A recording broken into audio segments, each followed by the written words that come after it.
नमस्कार मंडळी, लक्ष्मीच्या पावलांनी या मालिकेच्या आजच्या भागात आज आपण बघणार आहोत. कला आणि अद्वैत दोघंही आता सौरभच्या घरी आलेले असतात, परंतु सौरभच्या घरचा दरवाजा बंद असतो. मग अद्वैत कलाला विचारतो की एक मिनिट, मागच्या वेळी जेव्हा तू त्या गायनकोलॉजिस्ट बद्दल बोलत होती तो गायनकोलॉजिस्ट हाच होता का? कला म्हणते की हो हा तोच आहे. अद्वैत म्हणतो की याचा अर्थ नैना प्रकरणाशी या सौरभचा संबंध आहे का? तेव्हा कला म्हणते की हो याचाच संबंध आहे. अद्वैत म्हणतो की अगं अशी कशी ग तू? म्हणजे मी इथं सगळ्यांसमोर तुझी बाजू घेतोय, तुझ्या बाजूने मी भांडतोय आणि तू काय केलंस? तू शेवटी मलाच फसवलंस ना? अगं अक्षरशः तुझ्यामुळे मी माझ्या आईच्या नजरेत सुद्धा उतरलो. मला सांग, तू का नाही सांगितलंस मला? अरे जेव्हा तुला समजल्या होत्या या सगळ्या गोष्टी तेव्हाच तू मला या सगळ्या गोष्टी सांगायला हव्या होत्या. तेव्हा मात्र सौरभच्या नावाचा तू उल्लेखही केला नाहीस. कला म्हणते की चांदेकर अरे प्लीज तू शांत हो. तेव्हा अद्वैत म्हणतो की काही ऐकायचं नाहीये मला तुझं. अरे फसवणूक म्हणजे किती फसवणूक सहन करायची माणसाने?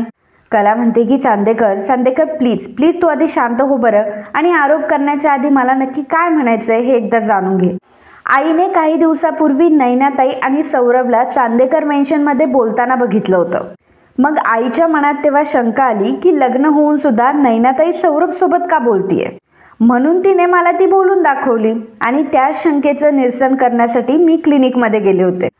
मी तेव्हा तिथे जाऊन त्याला विचारलं सुद्धा होतं की तू काय येतोस आमच्या घरी, नैनाताई आणि तुझा काय संबंध आहे? नैनाताईचं तर आता लग्न झालंय. तेव्हा त्याने मला सांगितलं होतं की नैना फक्त माझी पेशंट नाही तर माझी मैत्रीण सुद्धा आहे, आणि त्याच काळजीपोटी मी घरी येतो किंवा तिला भेटायला येतो, आणि हे सगळं काळजीपोटी आहे. उगाच याचे अनर्थ करायची काही गरज नाहीये. अशाच प्रकारे त्याने मला कन्व्हिन्स केलं, आणि तेव्हा मी कन्व्हिन्स झाले सुद्धा.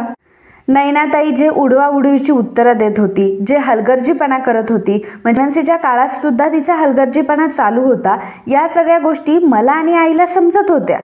पण पुढे जाऊन नैनाताई असं पोट लावून सगळ्यांशी खोटं बोलणारे असं आम्हाला स्वप्नात देखील वाटलं नव्हतं. चांदेकर अरे एवढंच बोलण्यासाठी मी त्याच्या क्लिनिकमध्ये गेले होते, त्याला जाब विचारायला मी क्लिनिकमध्ये गेले होते. पण या सगळ्या गोष्टीमध्ये मीच अडकले. खरं तर मी या खोटाडेपणाचा भागच नाहीये. मला सुद्धा तुझ्या इतकीच खोटाडेपणाची चीड आहे. चांदेकर मला 2 दिवस भेटले होते, त्यातला 1 दिवस ऑलरेडी माझा निघून गेलाय, आणि आता फक्त माझ्या हातात 1च दिवस आहे. सगळे माझ्यावर अविश्वास दाखवताय. निदान तू तरी माझ्यावर आरोप करू नकोस. फक्त 1 दिवस दे मला, 1 दिवस थांब, तेवढा वेळ दे मला स्वतःला सिद्ध करण्यासाठी. त्यावेळी अद्वैत म्हणतो की ठीक आहे. मग कला आता तिथेच उभी असते, अद्वैतही तिथेच उभे असतात. मित्रांनो, अजूनही तुम्ही आपल्या व्हिडिओला लाईक केलं नाहीये का? अहो मग वाट कसली बघताय? लगेच आपल्या व्हिडिओला लाईक करा, कारण तुमचं एक लाईक करणं आमच्यासाठी खरंच खूप महत्त्वाचं आहे. आणि सोबतच चॅनेलला सबस्क्राईब करायला देखील विसरू नका. धन्यवाद. दोघंही सौरभच्या घराजवळच उभे असतात. आता त्याचवेळी कला जेव्हा पायऱ्यांजवळ असते त्याचवेळी सौरभ हा पायऱ्यांवरनं खाली उतरत असतो, आणि त्याने स्वतःचा चेहरा हा झाकलेला असतो. आता कलाचं लक्ष नसतं, सौरभ तिथून निघूनही गेलेला असतो. सौरभ तिथून निघून गेल्यावर कलाला म्हणतो की उघडलं दार. असं म्हटल्यावर कला लगेच येऊन बघते. मग कला म्हणते की काय चांदेकर, हे सगळं का फसवतोयस? तेव्हा अद्वैत म्हणतो की अगं मग इथे उभे राहून असा दरवाजा उघडणार आहे का? आता किती वेळ आपण इथं बसणार आहोत? चल आता निघूया. तेव्हा कला म्हणते की कला आता जाता जाता सौरभची खिडकी चेक करत असते. खिडकीतून ती डोकावून बघत असते. त्यावेळी अद्वैत तिला म्हणतो की काय करतेयस तू? तेव्हा कला म्हणते की काही नाही, अरे तो आतमध्ये सुद्धा असू शकतो, म्हणजे बाहेरून त्याने कोणाला तरी कुलूप लावायला सांगितलं असेल आणि स्वतः आतमध्ये बसू शकतो. अद्वैत म्हणतो की काही काय वाटतं ग तुला, आणि तसंही कोणी आतमध्ये नाहीये, चल. कला म्हणते की हो, मलाही असं वाटतंय की इथे आपल्याला काही मिळणार नाही, त्यामुळे आपण जाऊयात आता इथून. तर इकडे नैना घरात एरझरे घालत असतात आणि हातात ज्यूसचा ग्लास. ज्यूस पीत ती मोबाईलवर काहीतरी करत असते. आता जेव्हा रोहिणी आणि राहुल तिथे येतात आणि तिला बघतात तेव्हा रोहिणी खूप चिडते. रोहिणी राहुलला म्हणते की राहुल, अरे ह्या पोरीला काही वाटतच नाही रे, एवढं सगळं होऊन गेलंय परंतु हिला लाज कसली वाटत नाही. राहुल सुद्धा रागानेच नैनाकडे बघत असतो, पण नैनाला मात्र त्याचं काही एक घेणं देणं नसतं. आता रोहिणी म्हणते की थांब राहुल, असं म्हणत रोहिणी आता नैनापासून जाते. तर नैना मनात विचार करते की आता ह्या बाईला मध्येच काय झालं, परंतु ती त्या गोष्टीकडे दुर्लक्ष करते. मग ती अंजूला बोलवते. अंजूला म्हणते की अंजू जरा इकडे, हा ज्यूस घे, हा ज्यूस काही चांगला नाही झालाय, तू माझ्यासाठी कॉफी बनवणार. मग अंजू ही नैनासाठी कॉफी बनवायला जाते. मग राहुल आता नैनाकडे येतो. नैनाला म्हणतो की अगं किती निर्लज्ज झाली आहेस ग तू. एवढं सगळं होऊन सुद्धा अशा पद्धतीने कशी काय फिरू शकते घरामध्ये आणि एवढं बिनधास्तपणे कसं काय खाऊ शकते सगळ्यांसमोर. नैना म्हणते की कम ऑन बेबी. तेव्हा राहुल म्हणतो की मी काय तुझा बेबी वगैरे नाही हा. आत्ताच्या आत्ता माझ्या घरातून निघायचं तू. हे घर काय तुझं नाहीये. तेव्हा नैना म्हणते की अरे असं काय करतोयस. हे घर तुझं आहे म्हटल्यावर माझं पण झालंच की. रोहिणी आता रागा सरोजकडे आलेली असते. सरोजला ती म्हणते की सरोज वहिनी आता ह्या खरे बहिणी आता अशक्य व्हायला लागलात हा मला. अगं यांना सगळं काही माहितीये. यांना सगळं काही माहीत असताना सुद्धा तू शांत कशी काय बसू शकते. आणि आता जोपर्यंत तू तुझा इंगा दाखवत नाही ना तोपर्यंत काहीच घडणार नाहीये. अगं बाहेर त्या नैनाने सगळं घर डोक्यावर घेतलंय. येऊन जाऊन प्रत्येकाला नुसती ऑर्डर सोडते. अगं घरभर हेडफोन्स लावून गाणे ऐकते ती जसं काही झालंच नाहीये. आणि त्या अंजूला सारख्या ऑर्डर देते की मला हे खायला दे ते खायला दे. अगं हे सगळं काय चाललंय. अगं सरोज वहिनी या घरामध्ये काहीही जरी झालं ना तरी सुद्धा त्या बाईला काही फरकच पडत नाही. आणि तिने काहीही जरी केलं तर आपण मात्र चिडचिड करण्यापेक्षा काहीच करू शकत नाही. अगं तिच्या जागी जर दुसरी कोणीतरी बाई असती ना एवढं मोठं कांड केल्यानंतर कुठे जाऊ कुठे तोंड लपवू असं झालं असतं एखाद्या बाईला. नाहीतर घराच्या एखाद्या कोपऱ्यामध्ये दबून बसली असती. पण नाही ही अशा माझात वावरतीये जणू काही सगळी काही जी चूक आहे ती आपलीच आहे. सरोज वहिनी म्हणून म्हणते की तू चल माझ्यासोबत. हे बघ मी अक्षरशः हात टेकलेत तिच्यासमोर त्यामुळे तूच तिला सरळ करू शकते तूच चल. मग आता रोहिणी सरोजचा हात धरून तिला हॉलमध्ये घेऊन येते. रोहिणी इकडे राहुलला म्हणत असते की राहुल अरे असं काय करतोयस आणि खरं काय खोटं काय हे प्रूव्ह होईपर्यंत निदान तरी तू माझ्याशी नीट वाग माझ्याशी नीट बोल. तेवढ्यात ती अंजूला देखील ओरडते. अंजूला म्हणते की अंजू तुला किती वेळा सांगितलंय की माझ्या कॉफीमध्ये साखर घालत जाऊ नकोस म्हणून. किती वेळा सांगायचं तुला. मग पुन्हा ती राहुलला म्हणते की राहुल काय म्हणत होतास तू. तर तेवढ्यातच आता रोहिणी आणि सरोज दोघीही तिथे आलेल्या असतात. सरोज खूप चिडलेली असते. मग सरोज आता नैनाला म्हणते की नैना तुझे जे हे चोचले आहेत ना ते इथं अजिबात पुरवले जाणार नाही. कुठून येतो व एवढा माज नक्की कुठून येतो तुमच्यामध्ये. आपल्या घरची काय परिस्थिती होती किती दिनदमडीचे होता तुम्ही माहित नाही का तुला. अगं कुठल्या परिस्थितीमधून तू आली आहेस आणि इथे येऊन माज दाखवतीयस. अगं कुठून येतो एवढा माझोडेपणा. तेव्हा नैना आता सरोजच्या बोलण्याकडे इग्नोर करते आणि ती अंजूला म्हणते की अंजू ठीक आहे काही प्रॉब्लेम नाही. एवढी कॉफीमध्ये साखर आज चालेल मला परंतु नेक्स्ट टाइम लक्षात ठेव हा. मग ती सरोजला म्हणते की हो सरोज मामी असं काय करताय. मी तर फक्त नॉर्मल वागण्याचा प्रयत्न करते. इनफॅक्ट तुम्ही येण्याच्या आधी मी राहुलला याच गोष्टी समजावत होते. अहो मला फक्त तुम्हाला एवढंच सांगायचं आहे की अजून काही एक सिद्ध झालेलं नाहीये तोपर्यंत तरी आपण नॉर्मल राहूयात की. आणि ज्याप्रमाणे तुम्ही या घरच्या सुना आहात त्याप्रमाणे मी सुद्धा या घरची सूनच आहे की. त्यावेळी आबा तिथे येतात. आबा नैनाला म्हणतात की नैना आता तू अति करतीयस आणि तू तुझ्या मर्यादा ओलांडतीयस. अगं तू जर स्वतःला या घरची सून मानतीये तर यांना तू वेठीला का धरतीयस. नैना म्हणते की आबा तुम्ही तर काही बोलूच नका. म्हणजे तुमचं कसं असताना त्या कलाने उद्या काहीही जरी केलं ना तरी सुद्धा तिची वाहवाच आणि नैनाने अगदी काहीही केलं तरी नैना चुकीचीच. त्यामुळे या सगळ्या विषयावर तुम्ही काही बोलूच नका. तुम्ही पण जरा समजून घ्या ना की मी काही चुकीचं वागत नाहीये. मी फक्त तुम्हा सर्वांना एवढंच सांगते की मी स्वतः नॉर्मली बिहेव करते आणि तुम्ही सुद्धा नॉर्मलीच राहा. मी बरोबर बोलते ना सरोज मामी. आता सरोज खूप चिडते. सरोज अंजूला आवाज देते. अंजूला ती म्हणते की अंजू ताबडतोब वर जा आणि हिचं जे सामान आहे ना हिच्या बॅगा सगळ्या खाली घेऊन ये. अंजू लगेचच आता नैनाचं सामान आणण्यासाठी वरती जाते. नैना म्हणते की काय हे सगळं काय आहे. तेव्हा सरोज म्हणते की थांब कळेल तुला. तर इकडे कला आणि अद्वैत आता गाडीमध्ये बसायला लागलेले असतात. कला विचार करत असते की मी काल जेव्हा क्लिनिकमध्ये गेले तेव्हा हा क्लिनिकमध्येही नव्हता. आणि आता जेव्हा घरी आले तर घरी सुद्धा नाहीये हा. अद्वैत कलाला विचारतो की काय ग स्वतःशीच काय पुटपुटते. तेव्हा कला अद्वैतला म्हणते की चांदेकर काय रे ह्या सौरभला कळलं असेल का की मी त्याच्या मागावर आहे म्हणून. म्हणजे जे काही घडलंय ते सगळं त्याला माहीत असण्याची दाट शक्यता आहे. कारण त्या दिवशी जे काही घडलं ते नैनाताईने त्याला फोन करून सगळं काही खरं सांगितलंच असणार. त्यामुळे तो घाबरून लपून बसला असणार.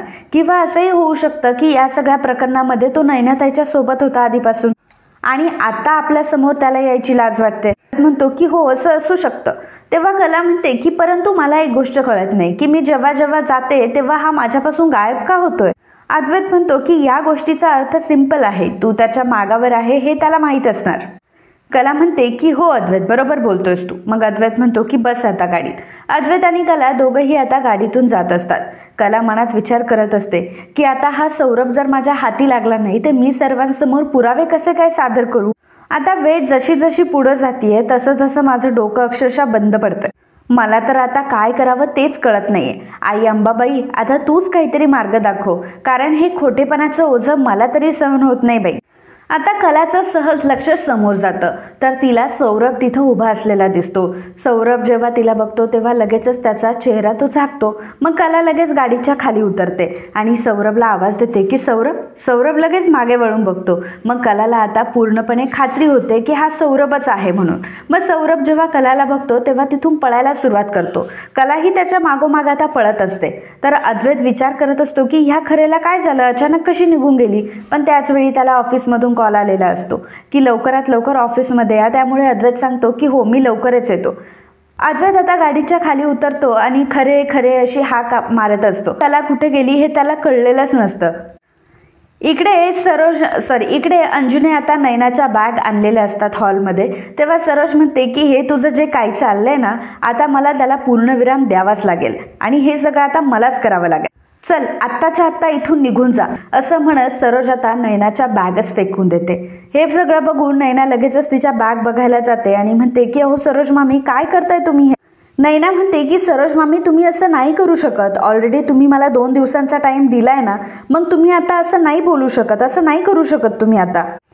रोहिणी म्हणते की गप ग, तू तर काही बोलूच नको. आणि सरोजवहिनी फक्त नयनाचं सामान नाही ग, त्या कलाचं सुद्धा सामान बाहेर काढायला पाहिजे. थांब, मी त्या कलाचं सुद्धा सामान घेऊन येते. आबा रोहिणीला म्हणतात की रोहिणी थांब, या सगळ्या गोष्टीला कला जबाबदार आहे, ही गोष्ट अजून सिद्ध झालेली नाहीये. सरोज म्हणते की अहो आबा, काय चाललंय तुमचं.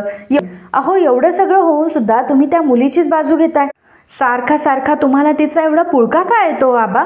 तेव्हा नयना म्हणते की एक्झॅक्टली आबा, आता जेव्हा हीच गोष्ट मी बोलत होते तेव्हा मात्र तुम्ही मला स्पष्टपणे नकार दिला.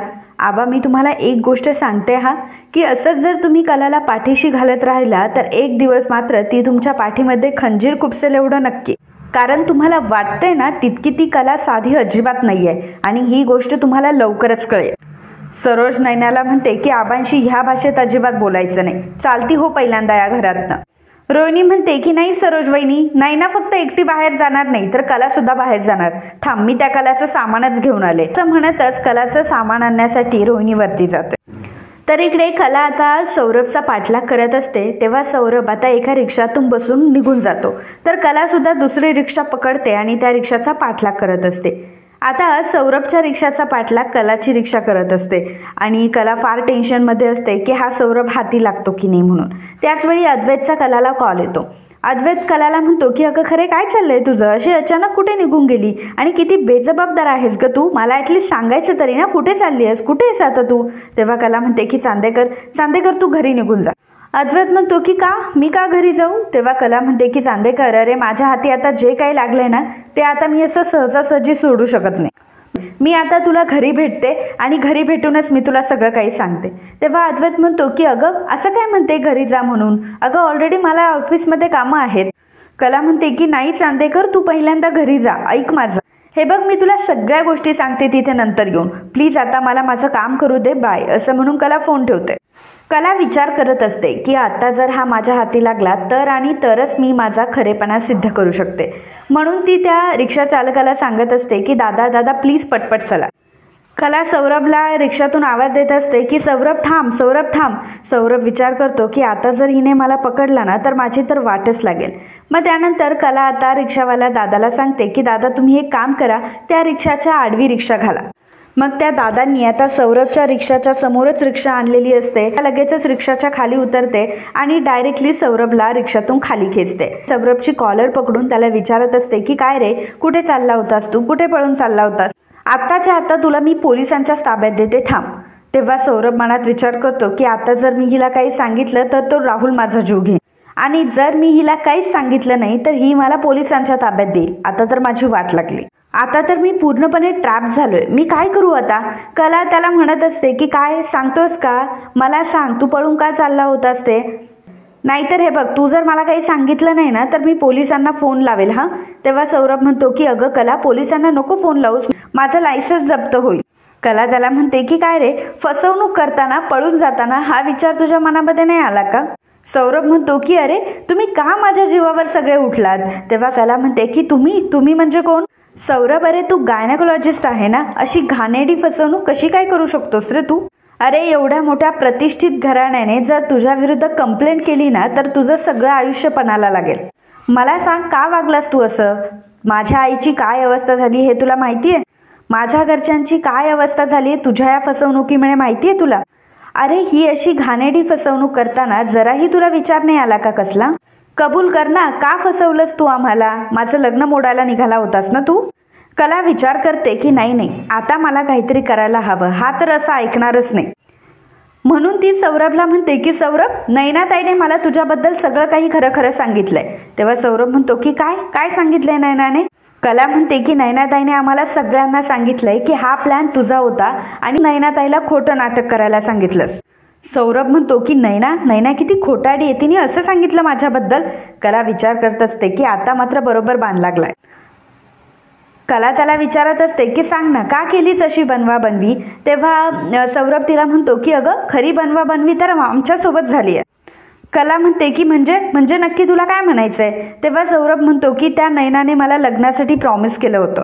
कॉलेजमध्ये असताना माझं तिच्यावर प्रेम होतं, परंतु तिने मला फसवून चांदेकरांशी लग्न केलंय आणि आपण जसा तांदळातला खडा बाहेर काढतो तशा प्रकारे तिने मला बाहेर काढलं. त्यावेळी तिने मला असं सांगितलं की राहुल सोबत लग्न करण्यासाठी मला घरचे फोर्स करताय आणि माझं फक्त तुझ्यावर प्रेम आहे आणि मला बोलली की मी त्याला डिवोर्स देईल आणि पुन्हा तुझ्याकडे परत येईल. प्रत्येक वेळी तिने मला प्रेमाची खोटी आश्वासनं दिली. अरे खऱ्या अर्थाने खरी फसवणूक तर माझी झाली आहे. तेव्हा कला म्हणते की अरे नैनाताईने जर तुझी एवढी मोठी फसवणूक केली आहे तर तू मग पळून का चाललायस? नैनाताईचं खरं रूप सगळ्यांसमोर येणं खूप गरजेचं आहे. नैनाताईनेच प्रेग्नन्सीचं खोटं नाटक केलं होतं, ही गोष्ट आता सगळ्यांच्या समोर यायलाच हवी. हे बघ, तू माझ्यासोबत घरी चल आणि घरच्यांसमोर तुझी चूक कबूल कर. हे बघ, माझ्या घरचे मोठ्या मनाचे आहे, तुझं कदाचित यामुळे आयुष्य सुद्धा वाचू शकतं. बघ सौरभ, तू विचार कर, ह्या खोट्या प्रकरणापायी तू पळून जाणार आहेस की तुझं आयुष्य सिक्युअर करणार आहे? सौरभ आता विचार करू लागतो की खरंच मी जर घरी जाऊन सगळं काही खरं खरं सांगितलं तर ह्या चांदेकरांपासून माझी सुटका तरी होईल. पण जर असं झालं तर तो राहुल मला कच्चं खाईल. मी आता काय करू? हे सगळं तर मी पैशांसाठी केलं होतं, कोणाच्या भावना दुखवण्यासाठी नाही. काय करू मी आता? माझं मलाच कळत नाहीये. त्यानंतर इकडे आता रोहिणी कलाच्या सुद्धा बॅग घेऊन आलेली असते आणि सरोजला म्हणते की सरोज वहिनी, घ्या बघ कलाच्या बॅग. सरोज आता कलाच्या बॅग देखील फेकून देते आणि पुन्हा नैनाच्याही बॅग फेकून देते. नैना म्हणते की सरोज मामी, अहो काय करताय तुम्ही? म्हणते की तू आत्ताच्या आत्ता घराबाहेर निघतेस का मी तुला धक्के मारून बाहेर काढू? त्यावेळी अद्वैत आता तिथे आलेला असतो आणि अद्वैत म्हणतो की अगं आई काय झालंय? तर सरोज म्हणते की काय रे, तू ऑफिसमध्ये नाही गेलास, तू घरी कसा काय आलास? तेव्हा अद्वैत म्हणतो की काही नाही, मला खरे म्हटली की तू घरी जा म्हणून मी आलो. तेव्हा सरोज चिडते आणि म्हणते की सारखी खरे खरे खरे खरे. काय खरेने तुला सांगितलं म्हणून तू तोंड घेऊन इथे आलास? तुला ऑफिसमध्ये काही कामं वगैरे नाही आहेत का? त्याच वेळी कलाही तिथे आलेली असते. सरोज म्हणते की बघा, खरे मॅडम सुद्धा आल्या. कलाला ती म्हणत असते की झालं, चांदेकरांना खेळवून झालं का तुझं? मन भरलं का आता तुझं या सगळ्या गोष्टींनी? आत्ताच्या आत्ता बॅगा घ्यायच्या आणि इथून निघून जायचं. शेवटी तू ही गोष्ट सिद्ध करून दाखवलीसच ना की तू या सगळ्या गोष्टीमध्ये सामील होतीस. तुम्ही दोघींनी मिळून चांदेकरांना फसवलंय आणि तसंही तुला अजून प्रूफ मिळालंच नाहीये ना? रोहिणी म्हणते की हो ना ग सरोज वहिनी, सारखे मी सिद्ध करणार असं म्हणून थोडीच काय होतं. पुरावे तरी आहे का हिच्याकडे? आणि हिच्याकडे पुरावे नाहीये तर ही कसं काय सगळं करणार आहे? नुसते वेळ काढण्याचे धंदे चालू आहे त्यांचे. झालं, आता 2 दिवस सरलेत, अजून पुढे काही दिवस ढकलायचं, मग असं ढकलत पुढे जायचं आणि एक दिवस आपलं स्थान पक्क करून घ्यायचं. अद्वैत काही बोलायला जातो तेवढ्यातच सरोज म्हणते की आता कोणीही मध्ये काही बोलणार नाही. ज्याला कोणाला हिचा पुळका असेल ना त्याने तो त्याच्याकडेच ठेवावा. कला म्हणते की सरोज मॅडम, मला प्लीज तुम्ही बोलू द्याल का? सरोज म्हणते की आता बोलण्यासाठी काय उरलंय तुझ्याकडे, काय बोलणार आहेस ग तू? तेव्हा कला म्हणते की मला हेच बोलायचं आहे की माझ्यावर जे आरोप केले गेले ते खोटे आहेत आणि त्या सगळ्या गोष्टी सिद्ध करण्यासाठी माझ्याकडे पुरावे देखील आहेत. आता हे ऐकून रोहिणी आणि राहुलला तर धक्काच बसतो, सोबत नैनालाही धक्का बसलेला असतो. रोहिणी आता राहुलला हळूच म्हणते की राहुल, अरे तू पुरावे ही दाखवते म्हटल्यावर तू सगळी विल्हेवाट लावली होतीस ना, हे सगळं असं कसं काय झालं? हिच्या हाती कुठून पुरावे लागले? राहुल म्हणतो की मम्मा काळजी करू नको, तो डॉक्टर सौरभ आहे ना, तो 100% आता इथून निघून गेलेला असणार, त्याने कधीच कोल्हापूर सुद्धा सोडलेलं असणार. अगं तू काळजी करू नको, तो पुरावा विरून गेलाय हवेमध्ये, तू इग्नोर कर ग या सगळ्या गोष्टी, कुठला तरी फालतू पुरावा घेऊन आली असेल ही. अगं खरं म्हटलं तर तो डॉक्टरच नाहीये, मग शेवटी करू दे तिला काय तिला इलाज करायचे असेल. आणि त्याच वेळी कला आता गेम पालटते आणि सौरभला आवाज देते की सौरभ, असं म्हटल्यावर रोहिणी आणि राहुलच्या पायाखालची जमीनच सरकते. सौरभला आता बघून सगळ्यांना खूप मोठा धक्का बसलेला असतो आणि जबरदस्त धक्का बसलेला असतो तो नैनाला. नैना सौरभला बघून खूप घाबरलेली असते, कारण तिला असं वाटत असतं की तिने सौरभला सेट केलंय, म्हणजे सौरभला तिने कलाची भीती सांगितली आणि त्यामुळे सौरभ आता हे शहर सोडून निघून जाईल कायमचा कुठेतरी, कारण त्याला त्याचा लायसन्स पडलंय आणि तो काही चांदेकरांच्या हाती सापडणार नाही याची तिला खात्री असते. परंतु कलाने सौरभला सगळ्यांसमोर उभं केलेलं असतं, पायाखालची जमीन मात्र सरकलेली असते. तर मित्रांनो, आजचा हा भाग इथेच संपतो. पुढील भागात आपल्याला बघायला मिळणार आहे सौरभ आता सगळ्यांना सांगू लागतो की नैनाला कुठल्याही व्यक्तीची साथ देण्यापेक्षा चांदेकरांचा पैसा तिला जास्त महत्वाचा होता. संपूर्ण फेक प्रेग्नन्सीचा प्लॅन फक्त आणि फक्त नैनाचाच होता, कलाचा या सगळ्या गोष्टीची काही एक संबंध नाही. अशा प्रकारे सौरभने आता कलावरील सगळे डाग पुसून टाकलेले असतात आणि या सर्वांसमोर निर्दोष सिद्ध झालेली असते. कला अद्वैतला म्हणते की चांदेकर, तुझा माझ्यावर असलेला विश्वास आणि घरच्यांचा माझ्यावर असलेला विश्वास, या विश्वासाला मी कधीही तडा जाऊ देणार नाही आणि याची या घरची सून म्हणून मी तुला खात्री देते. तेव्हा मात्र अद्वैतला कलावर खूप प्राऊड फील होत असतं, कारण कलाने अद्वैतला शेवटी वाचवलेलं असतं. जे अद्वैतने तिच्यावर विश्वास ठेवलेला असतात त्या विश्वासाला कला जागलेली असते आणि स्वतःला तिने निर्दोष सिद्ध करून अद्वैतची सुद्धा मान उंचावलेली असते. तर मित्रांनो, आजच्या या भागाबद्दल तुम्हाला काय वाटतं याबद्दलचं तुमचं मत आम्हाला नक्कीच कळवा. And if you like my video please do subscribe, share and comment. Thank you.